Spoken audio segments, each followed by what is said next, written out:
শিশুরোগে পাকস্থলী ও অন্ত্রের উপর অধিক কার্যকারী মেটেরিয়া মেডিকার মধ্যে ইথুজা সাইনেপিয়াম একটি অতি গুরুত্বপূর্ণ ঔষধ। তাছাড়া বয়স্কদের স্নায়ু বিকৃতি ও মস্তিষ্ক রোগে মেডিসিনটি যথেষ্ট উপকারী।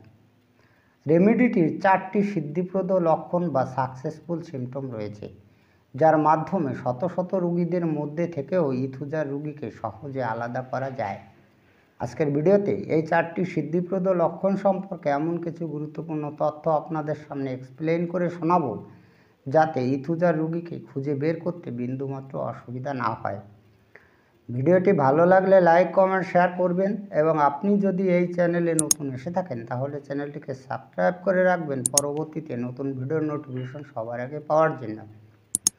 এবার আমাদের এই ইথুজা সাইনেপিয়ামের মাত্র 4টি সিদ্ধিপ্রদ লক্ষণ রয়েছে। ঔষধ নির্বাচন করার জন্য এগুলোর গুরুত্ব অপরিসীম, তাই আপনাদের কাছে আমি বিনীতভাবে রিকোয়েস্ট করব, আপনারা ভিডিওটি না টেনে যদি প্রয়োজন বোধ করেন তাহলে আপনার খাতায় বা ডায়েরিতে লিখে নিতে পারেন। ভিডিওটি না টেনে দয়া করে একটু অনুগ্রহ করে শুনবেন, এতে আপনাদের খুবই সুবিধা হবে। নাম্বার 1 সিদ্ধিপ্রদ লক্ষণ রয়েছে লিনিয়া ন্যাজালিস্ট। এই লিনিয়া ন্যাজালিস্টটা কি? তো এটা হচ্ছে এক প্রকার সাদা দাগ, যা ইথুজার রোগে আক্রান্ত হলে ঠোঁটের উপরে দেখা যায়। তাহলে বোঝা গেল যে লিনিয়া ন্যাজালিস্টটা কি। লিনিয়া ন্যাজালিস্টটা হচ্ছে এক প্রকার সাদা সাদা দাগ।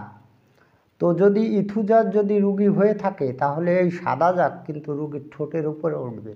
এটাই হচ্ছে এর সিদ্ধিপ্রদ লক্ষণ। সিদ্ধিপ্রদ লক্ষণ নাম্বার 2, টক গন্ধযুক্ত স্রাব। ইথুজার রোগীদের ঘাম, বমি, মল ইত্যাদি সমস্ত স্রাবগুলোতে টক গন্ধ থাকে। যদি ইথুজার রোগী হয়ে থাকে তাহলে কিন্তু এই বৈশিষ্ট্য বা এই লক্ষণটা অবশ্যই পাবেন। তাদের থুতু বলুন, ঘাম বলুন, বমি বলুন, সমস্ত কিছুতেই কিন্তু টক গন্ধ অবশ্যই থাকবে। সমস্ত স্রাবগুলোতেই কিন্তু টক গন্ধ থাকবে। সিদ্ধিপ্রদ লক্ষণ নাম্বার 3, খিঁচুনি। এর রোগীদের বমি, ওলা ওঠা, পেটে বেদনা প্রভৃতি রোগের সময়ে খিঁচুনি বা কনভালশন হয়। তখন অক্ষিগুলো নিম্ন দিকে বেঁকে যায়। এই খিঁচুনি মানে চোখ মুখ উল্টে যায়, হাত পায়ে বেঁকে যায়, এই রোগটাকে বলা হয় খিঁচুনি। যদি ইথুজার রোগী হয়ে থাকে তাহলে এই খিঁচুনিতে অবশ্যই পাবেন।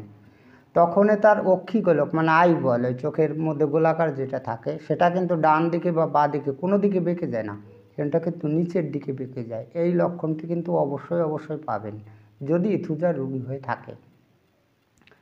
সিদ্ধিপ্রদ লক্ষণ নাম্বার 4, পিপাসাহীনতা। পালসের রোগীদের মতো ইথুজার রোগীদের রোগের সঙ্গে পিপাসাহীনতা থাকে। বমি হয়, কিন্তু পিপাসা না থাকার ফলে রোগী অবসন্ন এবং অস্থির হয়ে পড়ে। এই যে আমাদের পালসেটিলা বা আরও কিছু রেমিডিস রয়েছে, যে রেমিডিসে কিন্তু রোগীদের পিপাসা থাকে না, অর্থাৎ পিপাসাহীনতা থাকে। তো ইথুজার যদি রোগী হয় তাহলে কিন্তু এটা পাবেন। তার পাতলা পায়খানা হোক বা অন্য কিছুই হোক, বমি হোক, সেখানে কিন্তু পিপাসা থাকবে না, অর্থাৎ পিপাসাহীনতা, এই লক্ষণটি অবশ্যই পাবে। এই দেখুন, এই 4টি ইথুজার, এই 4টি সিদ্ধিপ্রদ লক্ষণ আপনাদের সুন্দরভাবে এক্সপ্লেন করে শোনালাম।